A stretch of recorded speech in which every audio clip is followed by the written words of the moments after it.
Hello दोस्तों, मैं हूं अमरदीप सिंह। आप सभी का स्वागत करता हूं अपने यूट्यूब चैनल CGPSC नॉलेज में। दोस्तों, जो हम सामाजिक अंकेक्षण वाला पार्ट कवर कर लिए थे, उसके अंतर्गत हमने 3 क्लास को देखा था। आज हम उसका MCQ देखेंगे, क्योंकि बहुत से स्टूडेंट कमेंट कर रहे थे कि सर इस चैप्टर से क्वेश्चन कैसे आते हैं। तो उसको हम यहाँ पर कुछ क्वेश्चन मैंने खुद से बनाए हैं और कुछ क्वेश्चन मैंने जो पेपर में आए हुए हैं वो भी लिए हैं, ताकि आपको एक आइडिया लग सके कि इस टॉपिक से क्वेश्चन किस तरीके से बन सकते हैं। तो आप यहाँ पे मैंने 12 क्वेश्चन लिए हैं।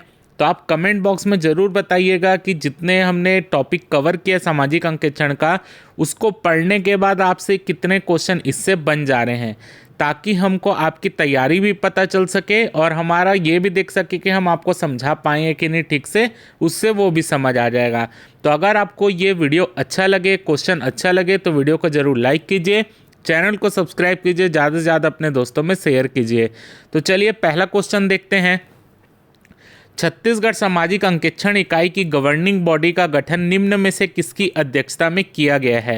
यानी जो छत्तीसगढ़ सामाजिक अंकेक्षण इकाई होती है, उसकी अध्यक्षता कौन करता है या उसका गठन किसकी अध्यक्षता में किया गया है।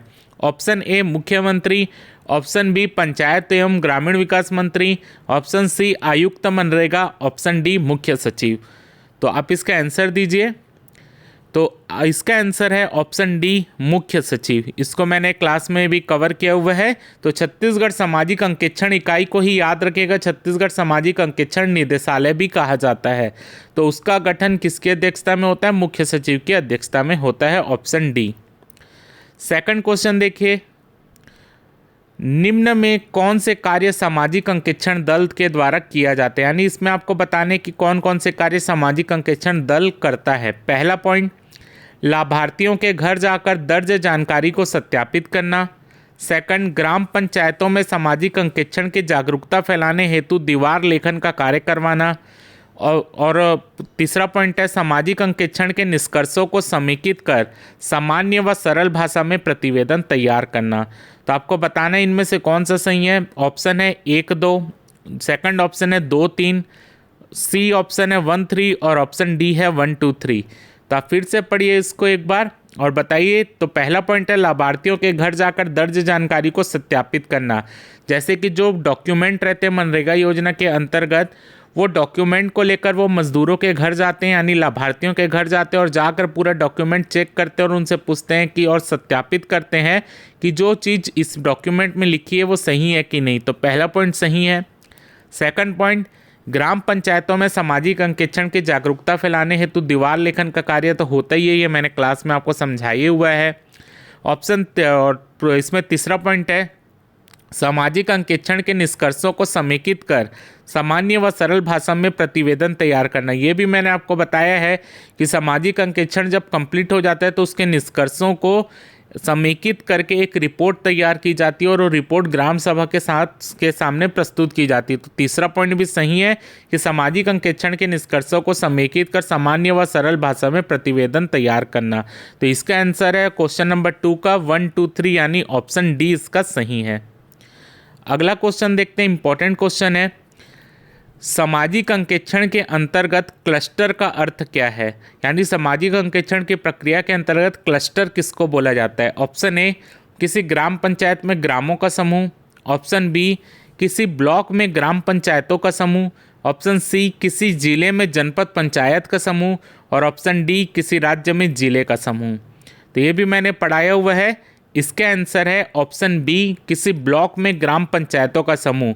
यानी किसी भी ब्लॉक को जो है 4 से 6 क्लस्टर में बांटते हैं, जिसके अंतर्गत हर क्लस्टर में ग्राम पंचायतों का समूह होता है। तो ये भी मैंने आपको बताया हुआ है। अगर आपको डाउट है तो आप वीडियो जाके इसको देख लीजिएगा। तो इसका आंसर है ऑप्शन बी, किसी ब्लॉक में ग्राम पंचायतों का समूह। अगला क्वेश्चन देखते हैं, निम्न में से किसके द्वारा क्लस्टर स्तरीय निकासी बैठक की अध्यक्षता की जाती है। यानी क्लस्टर स्तरीय निकासी बैठक की अध्यक्षता निम्न में से कौन करता है। ऑप्शन ए, जिला कार्यक्रम समन्वयक। ऑप्शन बी, कलेक्टर द्वारा नियुक्त अधिकारी जो डिप्टी कलेक्टर श्रेणी से नीचे का ना हो। ऑप्शन सी, ए व बी दोनों। ऑप्शन डी, उपयुक्त में से कोई नहीं। तो देखिए इसको भी मैंने बताया कि क्लस्टर स्तरीय जो निकासी बैठक होती है उसकी अध्यक्षता जिला कार्यक्रम समन्वयक यानी कलेक्टर भी कर सकता है। अगर कलेक्टर नहीं करना चाहता तो कलेक्टर अपने द्वारा नियुक्त किसी अधिकारी जो डिप्टी कलेक्टर श्रेणी से निम्न का ना हो उसको भी नियुक्त कर सकता है। तो इसका आंसर होगा ए व बी दोनों। जिला कार्यक्रम समन्वयक यानी कलेक्टर खुद भी कर सकता है या वो किसी अधिकारी को नियुक्त करेगा जो डिप्टी कलेक्टर की श्रेणी से नीचे का नहीं होगा, वो भी कर सकता है। तो इसका आंसर है ऑप्शन सी, ए व बी दोनों। अगला क्वेश्चन देखते हैं, क्वेश्चन नंबर 5। यदि कोई व्यक्ति मनरेगा योजना के अंतर्गत राशि गबन का दोषी पाया जाता है, वह राशि का भुगतान पुनः भुगतान करने में विफल रहता है तो उसके विरुद्ध कार्रवाई की जाएगी। यानी इसमें आपको बताना है कौन से अधिनियम के तहत उसके विरुद्ध कार्रवाई की जाती है। यानी कोई अधिकारी जो है मनरेगा योजना के अंतर्गत राशि को गबन कर लिया है और उसका पुनः भुगतान नहीं कर पा रहा है तो कौन से अधिनियम के तहत उसके विरुद्ध कार्रवाई की जाएगी। ऑप्शन ए राजस्व वसूली अधिनियम 1958, ऑप्शन बी भू राजस्व अधिनियम 1985, ऑप्शन सी राजस्व वसूली अधिनियम 1968 और ऑप्शन डी भू राजस्व अधिनियम 1988। तो इसका आंसर है ऑप्शन ए राजस्व वसूली अधिनियम 1958। इसको भी मैंने क्लास में कवर किया हुआ है। क्वेश्चन 6 देखते हैं। सामाजिक अंकेक्षण निष्कर्षों पर अनुवर्ती कार्यवाही का उत्तरदायित्व निम्न में से किसका। यानी सामाजिक अंकेक्षण जब हो जाता है उसमें अगर कोई व्यक्ति दोषी पाया जाता है तो उसके विरुद्ध कार्रवाई करने का उत्तरदायित्व किसका है। ऑप्शन ए जिला कार्यक्रम समन्वयक, ऑप्शन बी आयुक्त मनरेगा, ऑप्शन सी ए व बी दोनों और ऑप्शन डी इनमें से कोई नहीं। देखिए बहुत इंपॉर्टेंट क्वेश्चन है, आ सकता है ये पेपर में, अच्छे से इसको आंसर दीजिए। तो इसका आंसर है ऑप्शन सी ए व बी दोनों। यानी जिला कार्यक्रम समन्वयक और आयुक्त मनरेगा दोनों का उत्तरदायित्व होता है कि वो जो है सामाजिक अंकेक्षण के बाद जो भी व्यक्ति दोषी पाया जाता है उसके विरुद्ध कार्रवाई करे। क्वेश्चन नंबर 7 है, सामाजिक अंकेक्षण ग्राम सभा में निम्न में से किसकी भागीदारी अनिवार्य नहीं है। यानी जो सामाजिक अंकेक्षण के बाद ग्राम सभा का आयोजन किया जाता है उनमें किनकी भागीदारी अनिवार्य नहीं है ये आपको बताना है।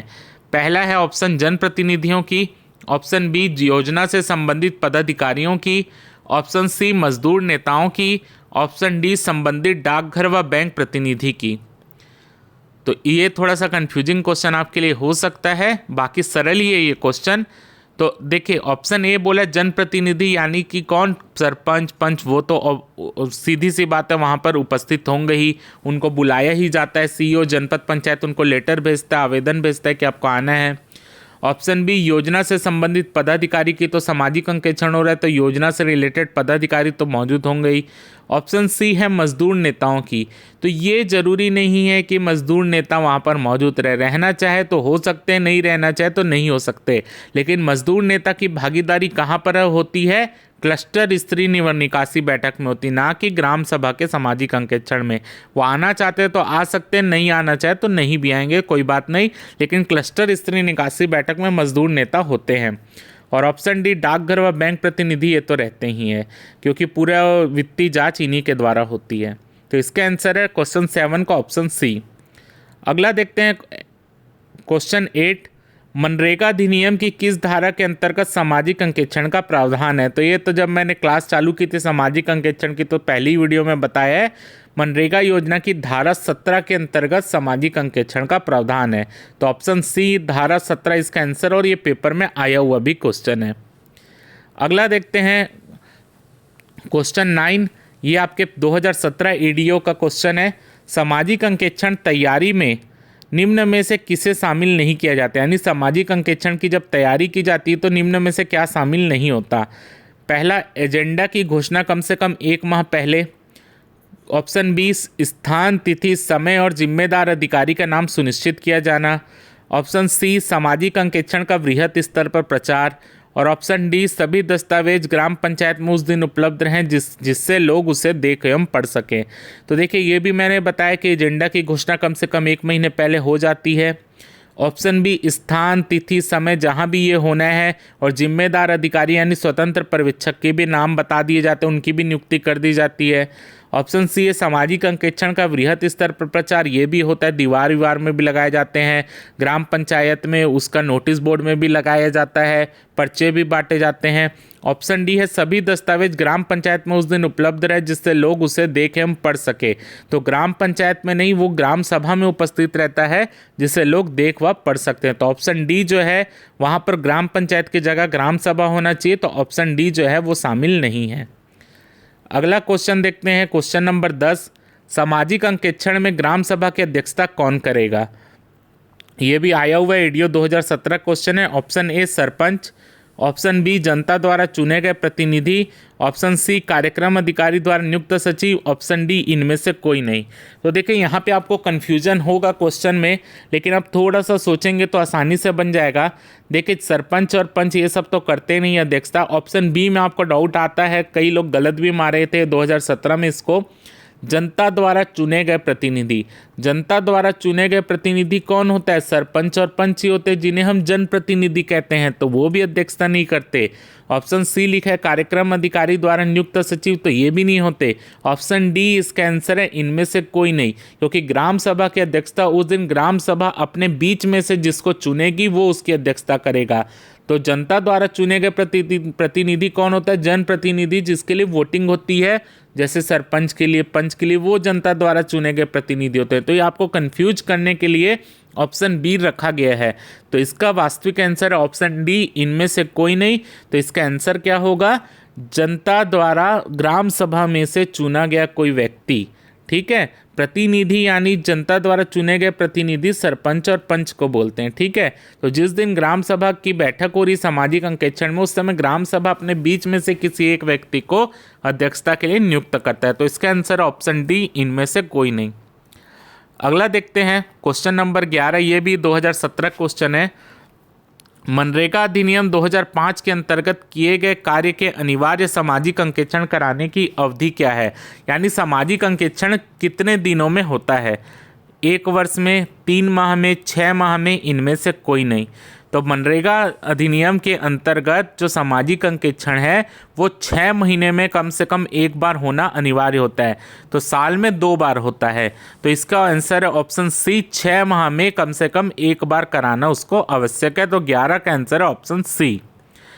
अगला देखते हैं क्वेश्चन नंबर 12, ये भी एडीओ 2017 क्वेश्चन है। सामाजिक अंकेक्षण का अधिकार निम्न में से किसे दिया गया है? ऑप्शन ए ग्राम अंकेक्षण दल, ऑप्शन बी राज्य सामाजिक अंकेक्षण निदेशालय द्वारा चिन्हित व्यक्ति, ऑप्शन सी ग्राम सभा, ऑप्शन डी उपयुक्त सभी। देखिए यहाँ पर जो है ए और सी में तो आपको कोई प्रॉब्लम नहीं है। ग्राम अंकेक्षण दल, जो सामाजिक अंकेक्षण दल होता है वो तो जाता ही है हर गांव में, ग्राम सभा वो करती है। तो इसका आंसर, तो अगर आपको बी में डाउट भी है तब भी आप इसका आंसर ए व सी को देखते हुए उपयुक्त सभी मार सकते हैं, क्योंकि ए व सी तो आप 100% देखे ही हुए हैं। लेकिन ऑप्शन बी राज्य सामाजिक अंकेक्षण निदेशालय द्वारा चिन्हित व्यक्ति, तो यहाँ पर आपको डाउट होगा। तो राज्य सामाजिक अंकेक्षण निदेशालय जो है वो राज्य सामाजिक अंकेक्षण इकाई को ही बोला जाता है, और उनके द्वारा चिन्हित व्यक्ति कौन होते हैं? सामाजिक अंकेक्षण प्रदातागण, जो वरिष्ठ और कनिष्ठ ये सब होते हैं। जो ग्राम अंकेक्षक होते हैं, ग्रामीण अंकेक्षक, वो भी उनके द्वारा ही चिन्हित होते हैं, उनको ट्रेनिंग करवाते हैं।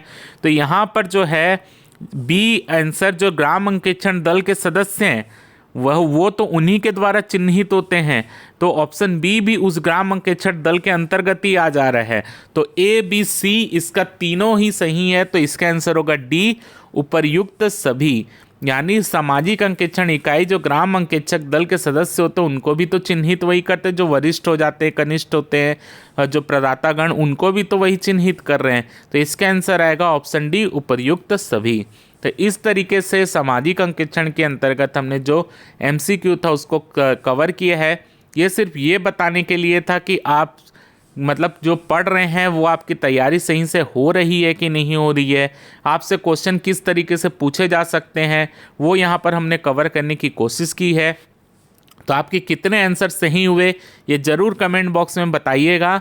तो फिलहाल आज की क्लास में इतना ही। अगर आपको वीडियो अच्छा लगा हो तो वीडियो को ज़रूर लाइक कीजिए, चैनल को सब्सक्राइब कीजिए, ज़्यादा से ज़्यादा शेयर कीजिए। फिलहाल के इस वीडियो में सिर्फ इतना ही। जय भारत, जय छत्तीसगढ़।